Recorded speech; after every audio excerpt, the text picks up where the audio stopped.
This video is sponsored by Surfshark, and I will talk about them later in the video. Rabbids Go Home is one of the many installments in the Rabbid franchise, but the only one with such an extensive story where you play as Rabbids that pillage cities, berate humans, and cause all kinds of similar havoc. And today, I'm going to the deep depths of this game's wild and obscure world building. But first, as you all know, I'm running for President of the United States of America, and with just barely over 2 weeks before the election, my opponent Dung is revealing his vice president. Well look, I know I picked a rabbit for my VP, but Dung has made a pretty interesting and bad choice. He chose himself to be his vice president, but it's not actually himself, it's mirrored Dung. So, yeah, my rabbit will mop the floor with mirrored Dung. Is it a clone? I don't know. Not sure what qualities mirrored Dung has, but I doubt there are any good ones. Stay tuned next week. Dung and I will be having our first and potentially only presidential debate. Rabbids Go Home is a game in the Rabbids and Rayman franchise, where the Rabbids ravage a city, or multiple cities, steal all their stuff, and build a tower to the moon, which they believe to be their home. Let me get this straight. They are the villains. This is my all-time favorite game. I have played it at least once a year, every year, since I was 5 years old. Ever since I saw it in the game aisle of Walmart or Best Buy, I can't remember which, I have loved these games, and the Rabbids franchise as a whole. This lifelong obsession with the Rabbids has probably caused some sort of mental deficiency. This video also marks 1 year of doing videos on this channel, and as an anniversary, I wanted to kinda redo my first video. I recommend you don't go and watch the first one though. Rabbids were introduced in the Rayman series as antagonists, and after some party games and such, the Rabbids got their own spin-off, being Rabbids Go Home, and Rayman was nowhere to be seen. You could potentially blame this game for the decline of Rayman and the rise of the Rabbids. But don't, please. After this game, the Rabbids would begin to star in tons of their own party games and eventually get their own Nickelodeon show and movie, which is ironically about going to Mars. Should have been to the moon, just saying. And then they eventually made it up with the big boy, Mario. But we're not talking about the whole Rabbids franchise. I'm specifically focusing on just Rabbids Go Home.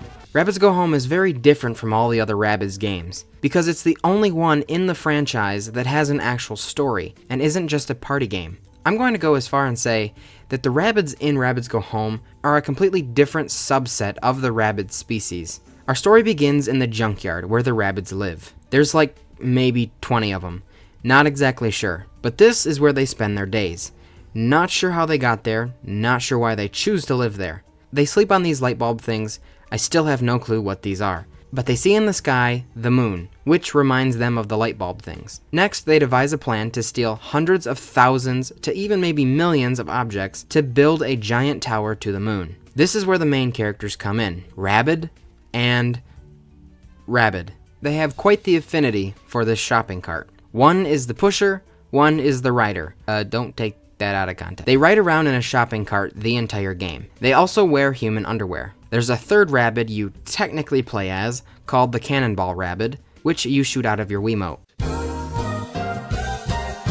We'll be right back after this commercial break. Now I would like to take a moment to talk about the sponsor of this video, Surfshark VPN. Don't you just hate it when you're trying to watch your obscure TV shows in a fast food joint using their public and unsafe Wi-Fi, and you are suddenly bombarded with dangerous malware pop-up ads? Well, do I have the solution for you? Surfshark VPN. With Surfshark, all of these worries and problems go away. Surfshark automatically blocks more than 1 million known malicious websites, phishing methods, and other threats. That's not all. When I do my research for my videos, I have to watch lots of weird foreign shows, and sometimes they aren't easy to find. Even after scrounging through Netflix and other streaming services, I still can't always find what I'm looking for. However, with Surfshark VPN, I am able to change my location to tons of different places like Canada or Japan, and then can easily watch all of the weird shows I like. If you're not convinced yet, Surfshark has a 30-day money-back guarantee. Every single one of you that wants to try this out gets this offer, and if for some reason you don't like it, you can get all of your money back within 30 days. So really, you don't have a reason not to try it. For all of you that want to try Surfshark, go to surfshark.com/Mung.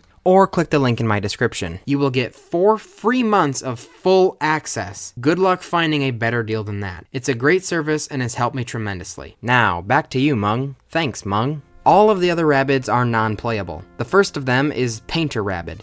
He paints yellow arrows and other markings on the ground and walls to designate where you are supposed to go. He also helps with general knowledge and stuff. There's also the Rabbid Brass Band. The most prominent of the bunch is the French Horn Rabbid. He collects your stuff halfway through the level and essentially acts as a checkpoint. He appears like 2 to 3 times every level.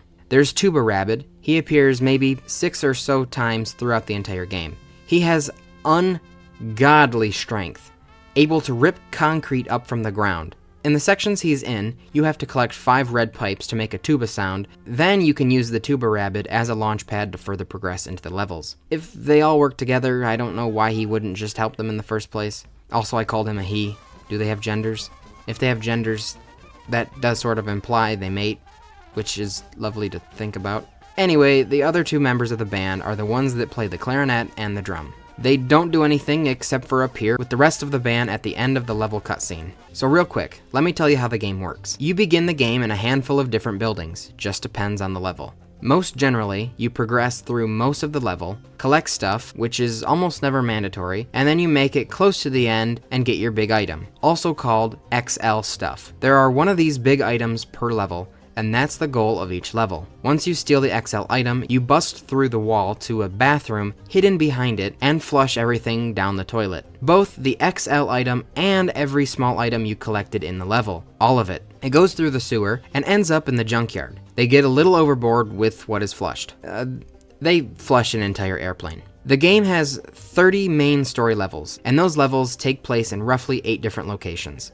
Let me also just establish the victims of this game, the ones who the Rabbids perceive as the villains, the humans. They don't do all that much, except for get stripped of their clothing. I guess I'll put this here because I'm talking about the humans, but Obama's in some of the promo footage for this game, but it just shows how truly dangerous the Rabbids are if they can get to a president. All things that just make this game even more wild than it already was. There are a few more important human characters, but we will get there when I get there. To make it the least confusing I can, I'm going to go location to location and list off what they pillage. Beginning with the first level, you're in the Babel Mall, and you're there to steal a rocket ship intercom thing. I don't really know what it is. This lady sits in it and controls the intercom. The Rabbids steal her, and then a few levels later, you're there to steal a diving board. In the diving board level, however, you deal with the manager, or some dude with authority. I don't know. After you rip the clothes from his body, he begins setting traps throughout the mall that was definitely a hazard for any customers. I guess they would have been sacrificed for the greater good of diminishing the Rabbids. But anyway, this manager gets an inflatable yellow suit with the number 2 marked on it. At the end of the level, he is revealed to be a boss, using that term very lightly, 2 whacks of the Wiimote and he's done for. But either way, he would become known as the first Verminator, despite the 2 on his suit. The other major component of this level is we get quite the product placement. Capri Sun sponsored this game. I find that is very odd, but it fits perfectly. We get a designated cutscene for it, and you can pick up Capri Suns as items. There's also tons of billboards. Those appear throughout the entirety of the game. The third and final time the Rabbids invade Babel Mall is to yet again steal another rocket ship intercom, and then you never go there again. The next building is People Company Enterprise Incorporated, which is a lovely long name that I hope I don't have to say too many more times. It's a giant office building ran by essentially a dictator who treats all employees like slaves. The boss of this company is Mr. Director, and he is truly the antagonist of this game. But the game doesn't exactly just tell you that. In these levels we get timed zones, where you have to chase Mr. Director's assistant, Sandra, through it while she rides her moped. The first time you come to the building, you steal his giant grandfather clock, and this creates Mr. Director's vendetta to these Rabbids. The Rabbids subsequently steal Mr. Director's desk, his egotistical statue, and finally his safe. The third location is the hospital, where they steal Barney, a deathly ill man bound inside of a bubble bed, and they use him to fly through the skies and on top of and above skyscrapers, but that's neither here nor there. We are privy to this poor man's love life as well. He gets a nurse named Betty and flaunts his charisma. Nurse Betty? I'm Barney. Our names both start with B. Now that bodes well. Just as their relationship develops, the Rabbids rip him from her. Somehow Barney continuously escaped the Rabbids' junk pile, and they had to continuously get him back. Eventually, he was used as bait for the Rabbids, but I'm saving that for later because it's going to confuse stuff. Just a bit too much. The only other thing you take from the hospital is a Christmas tree. Wonderful. Depriving the elders of their festivities. The fourth and most common place you frequent is the airport. the place that probably should have the highest security measures. I believe the airport is owned by Mr. Director as well, because of the control he has over it. After the first incident at his office, he has introduced security measures, and he does this in the form of Verminators, and just one more second before they get their own section. Here's everything they steal from the airport: a satellite dish, an airplane engine, along with a second airplane engine, which they rip off of a plane, killing passengers in the process. Ride it throughout the airport and kill lots of people, sucking them into the engine. The Rabbids are not the hero. On top of that, by stealing the engines, you effectively crash 2 planes. You steal a cow from the airport, a piano, landing gear, a priceless vase, and finally, an entire airplane. The other locations are not as important. The road. All of these levels, you chase after a pickup truck with a cow in the back. I think 3 different times. So somehow, it escaped their tower multiple times. The Rabbids will develop an obsession with this cow.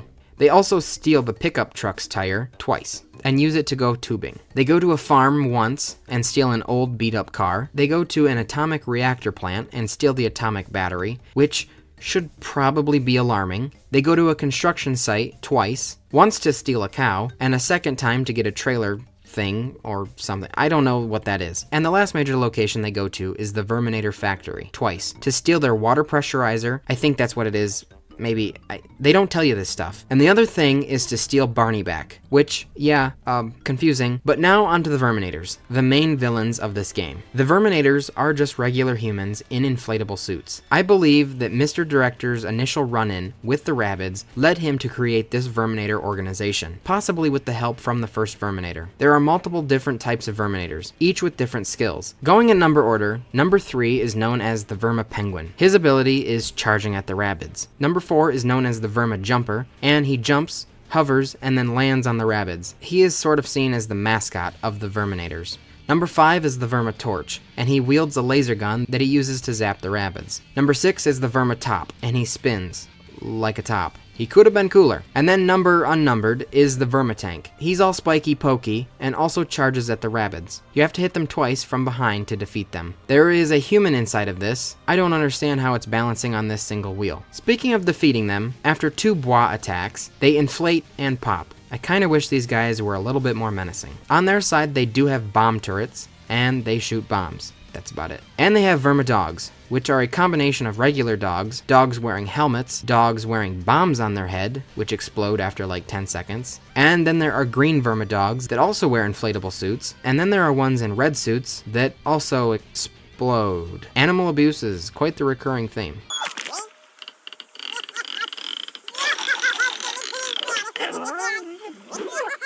And after you defeat these dogs, you put them in your cart to empty onto the tower. So by the end of the game, it's filled with dog carcasses. The other adversary in this game are the Neat Bots. This is the Neat Bot, which sucks you. And there's the Sanny Bot, which attacks you if you're dirty. With so many Verminators and their repeated defeat, they need constant supplies and suits. Thus, the Verminator factory was created. It becomes rather obvious that at the same time, Mr. Director, or someone within the efforts, begins studying the Rabbids, and learn that they have an obsession with the cow and an obsession with Barney. This leads to the Verminator effort taking the cow and Barney and using them as bait, putting the cow in the construction site, a heavily dangerous place, essentially existing over a void. Side note, so many of these locations, and inside the building, kind of take place over a weird eerie void. I know it's not meant to be taken literally, but the look of it is so cool and unique. Anyway, by putting the cow in the construction site, also one of the hardest levels, the hope is that the Rabbids will fall to their death, which they don't, as long as you're good at the game. And then they also take Barney and just let him float through the Verminator factory in hopes of capturing the Rabbids. Unfortunately, Betty, who has developed a loving relationship with him, is dragged along, trying to get back her boyfriend. The Rabbids successfully rescue Barney, but obviously don't return him to Betty, but instead their tower, only for him to somehow escape. As the Verminator movement continued to get bigger, Mr. Director became worried about his precious worker Sandra and had her wear a suit, specially made pink, the only pink Verminator. And actually, when the females wear the suits, they were called Verminettes. Beyond Sandra, there was another Verminette, none other than Betty. Throughout every Barney mission, Betty is always by his side to follow him, but is never able to stop the Rabbids. However, I think she is probably the one stealing Barney back from the tower. In the final Barney level, Barney and Betty have gone to Vegas and are going to get married, being officiated by a Vermitop. Betty is now wearing a white Verminat outfit. Suffice to say, the Rabbids do what they do, venture through Vegas in the hardest level, and kidnap Barney one final time. At the end of this level, we get an exclusive cutscene of Betty looking down the toilet, perhaps finally giving up. After every level, forever beating the Verminators in their domain, the Verminators travel to the Rabbids' place of business, the Junkyard. They set up turrets and completely weaponize the trash tower. It now seems like the chances of the Rabbids winning it back is bleak. Can the Rabbids come back from this? Well, of course, there's plot armor. Even after they defeat the Verminators, their tower is nowhere near the moon. I could have told you that. That was kind of predictable. Dadoy. So all the turrets set up begin shooting bombs at the tower, and eventually they all blow, launching the upper half of the tower into the atmosphere. I'm confident in saying that the amount of bombs would have wiped them completely off the map, but anyway, they end up in the moon's orbit. I'm not surprised the Rabbids can survive in space, but I am surprised the cow can. And here's Barney in his bubble bed, also somehow surviving. Not that he was going to live anyway, but he's definitely speedrunning it now. If you look very closely, Betty is actually in Barney's bubble bed with him. There's also countless dogs, squids, crabs, birds. They were probably dead before being launched into space, but if they weren't, they're dead now. The Rabbids get their fairy tale happy ending and end not quite on the moon, but near the moon. Okay, let's see. What did I miss? Well, there's Santa Claus. He appears a ton with a lot of hamburgers, and like everyone else, you strip him of all his jolly clothes. He also exclaims that he's not really Santa Claus and his name's Joe. Hey, my name is Joe. He just shows up in random places you wouldn't expect, like in the vents. And at Barney and Betty's wedding. In the car level, 5 different Santa Clauses are withholding those red pipes needed to communicate with the tuba rabbit. What else?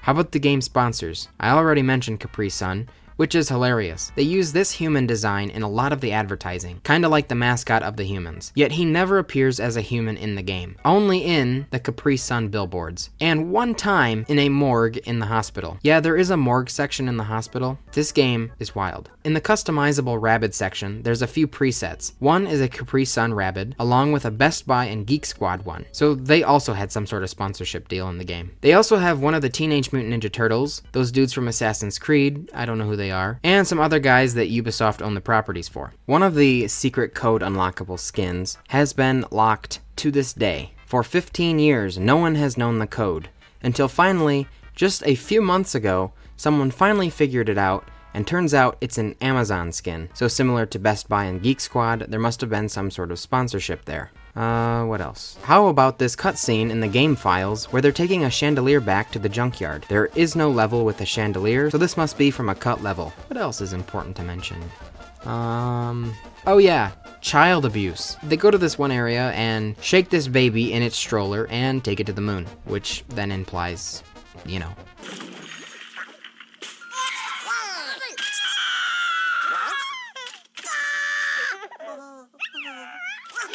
I don't know how this fits into the canon, but there's a whole section where there is a Rabbid in your Wiimote. I don't know how they got in there, but you can shake him until you deem his atrocities have been paid for. You can also electrify him, paint him, put a vice on his head, pop his ears and eyeballs, feed him explosives, all kinds of cool and wacky stuff. In conclusion, it's a win-win for everybody. The Rabbids get to go to the moon, all the stolen stuff falls back down, probably sometimes fatally on some of the humans. Mr. Director gets his safe back, but also probably lost so much money in both stolen goods and the Verminator company that is no longer needed. Barney and Betty are almost 100% dead after a bit. Multiple dogs were killed by the Rabbids and the Verminators that put bombs on their heads. We need a sequel. So if we could get that movement going, that'd be pretty neat. Anyway, as you all know, you gotta vote for me so I can win against my opponent Dung. You can vote by subscribing, so you should definitely do that. You don't have to be American, and you don't have to be 18, so there's really not a reason why you shouldn't do that. Thanks to Surfshark for sponsoring this video. You guys really should click the link in the description and snag that amazing deal for 4